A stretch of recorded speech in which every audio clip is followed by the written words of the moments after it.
Hey, what's up? And welcome back to Fiverr Talks. My name is Joel, and today we're talking about how to become better on camera. This is such a huge deal on Fiverr, and trust me, it'll help you in other parts of life too. So today I'm going to give you some simple tips on how to become better on camera that anyone can follow.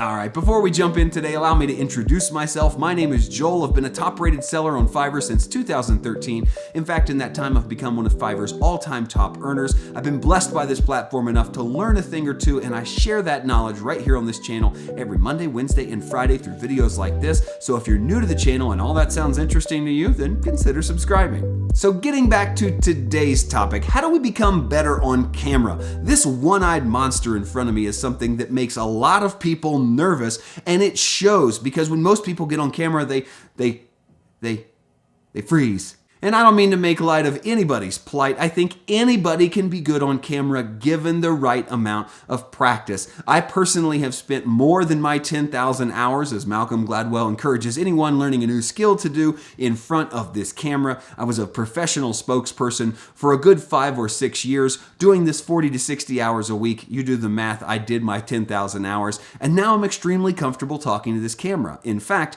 I'm much more comfortable talking to a camera than a person sometimes because I can just ramble and they don't even talk back. And though it may seem like a mysterious skill that only a few people have in this world, I believe it's something that anyone can learn and anyone can get better at if they're practicing the proper techniques. And so today I'm going to give you some tips on what those techniques are, how to get started, and what you can do to become better on camera. Because if you want to be a Fiverr seller, you're essentially saying, I want to be a video marketer. You're marketing yourself via video. Your product and service is only as good as the gig video you create to advertise those products and services, because if no one clicks through and buys, then it really doesn't matter how good your product or service is. It doesn't matter how much talent you have. That video is really key to your success. So let's talk a little bit about what you can do to get better on camera. The very first thing I would encourage you to do is to fix your posture, stand up straight, sit up straight, put your shoulders back, and put a smile on your face. Did you see what just happened there? The tone of my voice changed when I put a smile on my face. It actually does. When you smile, it brightens your tone, it brings your breath to the front of your mouth, and it makes you sound more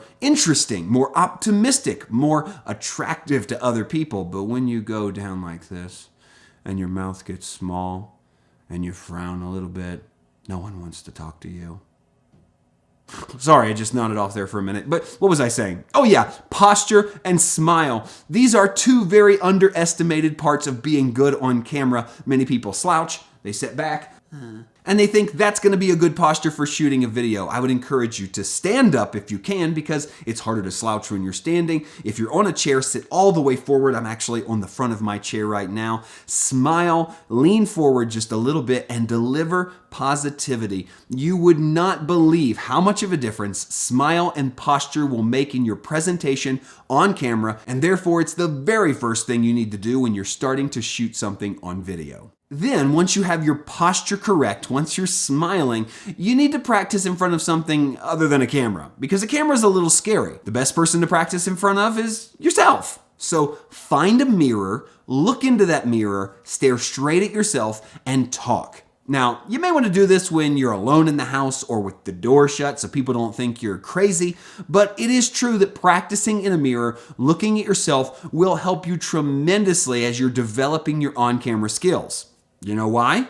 You can see every little weird thing that you do with your face when you talk. My wife told me after a couple years of doing video work, she said, you've got this weird little tick on your neck that when you say certain words, your jaw kind of goes like this. And I had this vein or muscle or something that would pop out in my throat. And so I worked on it in a mirror, and it actually helped me quite a bit. It helped me to be a little bit more precise in what I was saying, a little bit more controlled in my delivery. And I was able to focus in on the shape of my face, the shape of my mouth, the brightness of my eyes. Where am I looking? What am I directing? You know, with your eyes shut like this, you're angry or you're questioning, but when your eyes are open and your smile is back, then it projects a much different image. Even if you stutter and stammer, but you have good posture, your eyes are bright, your smile is on, and you're really concentrating on delivering the message right there as if talking to yourself in a mirror, those things alone will do wonders for your presentation, and I think it will really help you. So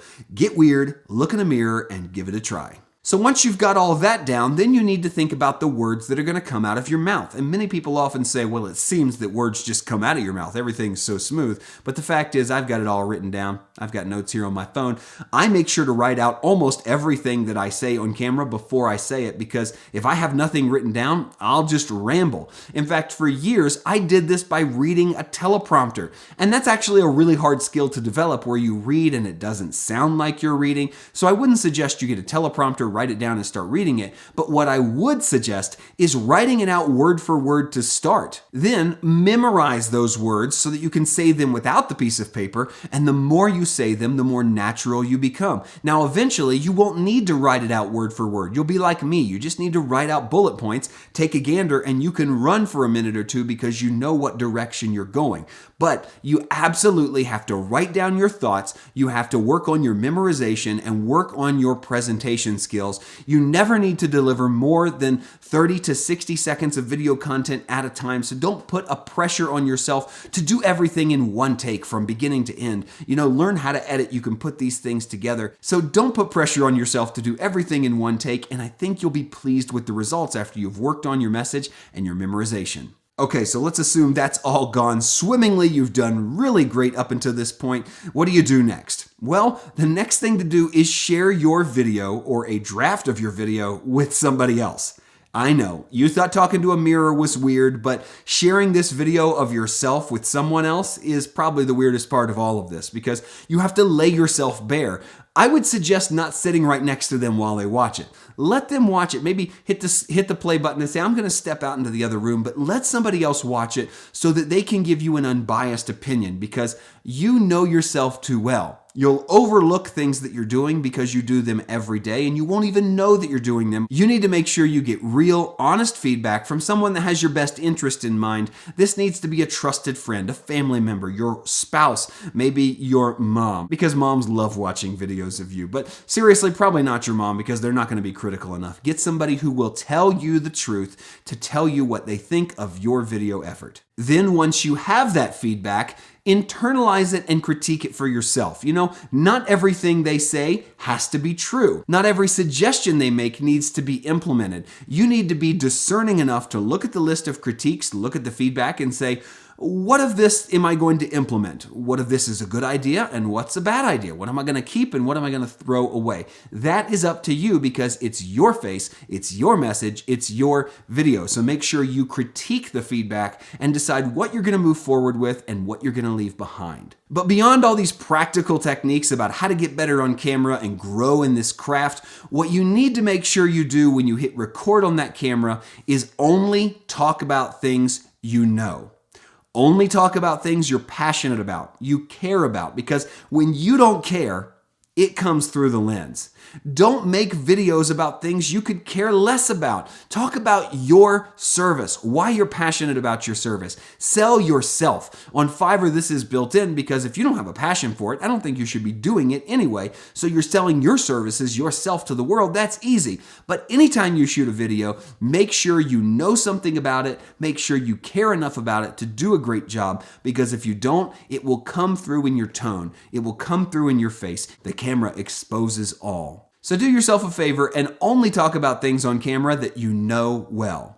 And there you have it. It's not that hard, right? These simple techniques can help you become better on camera and develop a skill that I don't believe is going anywhere anytime soon. Having the ability to communicate, whether it be in person or on camera, is something that's going to be around for a long time, and putting time into learning this, becoming better at this craft, this talent, this skill will benefit you not just on Fiverr, but in many different ways throughout your life. So I believe it's worth your investment, and I'm so thankful you made it all the way to the end of the video. If you did, please give me a thumbs up for this video. I work hard on this content and think it will really help you. Leave me a comment down below and let me know what your favorite part of the video was. And if you're new to the channel, then please consider subscribing. There's new content here all the time. This button right up here will subscribe you. You can click the bell to set your notification preferences. And if you're looking for another video to watch, well, that's a pretty good one right there. We have playlists of videos, 3 new videos every single week. In fact, we're getting close to 100. So make sure you come back for brand new videos every week here on Fiverr Talks.